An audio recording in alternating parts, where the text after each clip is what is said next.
কাৰোবাৰ লগত ভালপোৱা বা প্ৰেমৰ সম্পৰ্ক এটা গঢ়ি উঠাৰ সেই সম্পৰ্কটো আগুৱাই নিয়াত প্ৰায় কঠিন হৈ পৰে। বহু সময়ত আমি একো নজনাকৈ, একো অনুভৱ নকৰাকৈ কেৱল জাজমেণ্ট হিচাপে নিজৰ মতেই ভাবি লওঁ, যিটো কথা সম্পৰ্ক এটাত কৰা আটাইতকৈ ডাঙৰ ভুল। সময় বঢ়াৰ লগে লগে বা সম্পৰ্ক কিছু পুৰণি হোৱাৰ লগে লগে আমি তেওঁক বেছিকৈ বুজি পাওঁ বুলি ভাবি লওঁ, কিন্তু সেয়াটো সঁচা নহ'বও পাৰে। বন্ধুসকল, আজি আমি এনে কিছুমান কথাই তলত উক্তিৰ ৰূপত প্ৰকাশ কৰিছোঁ। যদি আপোনালোকৰ ভাল লাগে বা সঁচা বুলি ভাবে তেন্তে চেনেলটো ছাবস্ক্ৰাইব কৰি লগত থাকি। সময় কটাবলৈ নতুন এজনক পোৱাটো সহজ, কিন্তু জীৱনটো কটাবলৈ সঁচা এজনক পোৱাটোহে বহুত কঠিন। সম্পৰ্ক এটা পালন কৰাটো সকলোৰে পক্ষে সহজ নহয়। সময়ত আপোনজনৰ কাৰণে নিজকে নিজেই আঘাত কৰিবলগীয়াও হয়। এটা সম্পৰ্কত থকা দুজনৰ মাজত যদি কেতিয়াও কাজিয়াই নহয়, ভাবি ল'ব যে সম্পৰ্কটো হৃদয়েৰে নহয়, মগজুৰে পালন কৰি আছে। কোন কেতিয়া কাৰ কিমান আপোন হয় সেয়া কেৱল সময়েহে ভালদৰে ক'ব পাৰে। কাৰোবাক ইমানো বেছি অধিকাৰ নিদিব যে আপুনি কেতিয়া হাঁহিব আৰু কেতিয়া কান্দিব সেয়াও তেওঁ নিৰ্ধাৰণ কৰিব পাৰে। প্ৰতিশ্ৰুতি হাজাৰ হওক, কিন্তু সম্পৰ্কটো কিমান সঁচা সেয়া জীৱনলৈ অহা সময়েহে ক'ব। মনত ৰাখিব, আমি কৰা ভুল এটা জীৱনৰ এখন পৃষ্ঠাৰ এটা স্তৱক মাথো, কিন্তু সম্পৰ্ক এটা জীৱনৰ এটা অধ্যায়। সেয়েহে সৰু এটা অস্তৱক বেয়া বুলিয়েই জীৱনৰ সেই সুন্দৰ অধ্যায়টো ফালি নেপেলাব।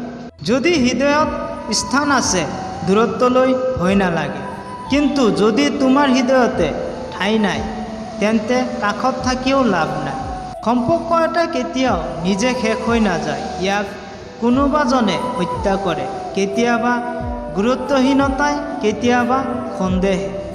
যাক তোমাৰ প্ৰয়োজন নাই তথাপিও যদি তেওঁ তোমাৰ প্ৰতিটো বিপদত তোমাৰ লগত থাকে তেন্তে ভাবি ল'বা যে তোমাতকৈও ভাগ্যৱান আৰু কোনো নাই।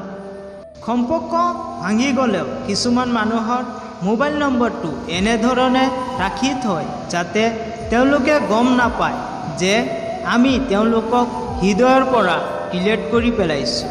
সম্পৰ্ক সেয়া নহয় যি আনক দেখুৱাব হয়, সম্পৰ্ক সেয়াহে যি হৃদয়েৰে পালন কৰা হয়। লাগিলে সম্পৰ্ক কমকৈ গঢ়ক, কিন্তু হৃদয়েৰে গঢ়ক।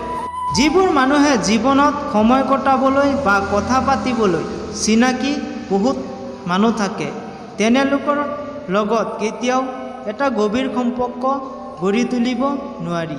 ব্যস্ততাৰ বাবে আপোনজনে কেতিয়াবা আপোনাক হয়তো সময় দিব নোৱাৰিবও পাৰে। তাৰ মানে এইটো নহয় যে তেওঁ আপোনাক গুৰুত্ব নিদিয়ে। সম্পৰ্ক এটাত আপোনজনক দিব পৰা আটাইতকৈ ডাঙৰ উপহাৰ হৈছে সন্মান আৰু গুৰুত্ব। আপুনি যিমানেই সততা আৰু বিশ্বাসেৰে সম্পৰ্ক এটা পালন নকৰক কিয়, আঁতৰি যাবলৈ বিচাৰি থকাজনে আপোনাৰ সামান্য এটা ভুলকে অজুহাত হিচাপে লৈ আঁতৰি যাব। কেইদিনমানৰ কাৰণে চিনাকিবোৰক প্ৰথমে মনত পেলাবলৈ এৰি দিয়কচোন। সম্পৰ্কবোৰ সঁচা নে মিছা চিনি পাবলৈ বৰ সহজ হৈ পৰিব। এটি অনুপ্ৰেৰণামূলক বাণী আপোনালোকৰ জীৱন সলনি কৰি দিয়াৰ কাৰণেই যথেষ্ট। আমি সকলো সময়তে চেষ্টা কৰোঁ আপোনালোকক এনেকুৱা মটিভেশ্যনেল উক্তিসমূহ উপহাৰ দিয়াৰ কাৰণে, যাতে আপোনালোকৰ চলাৰ পথটো আৰু বেছি সহজ হৈ পৰে। আশা কৰোঁ এই পথত চলিবলৈ আপোনালোকক সাহায্য কৰি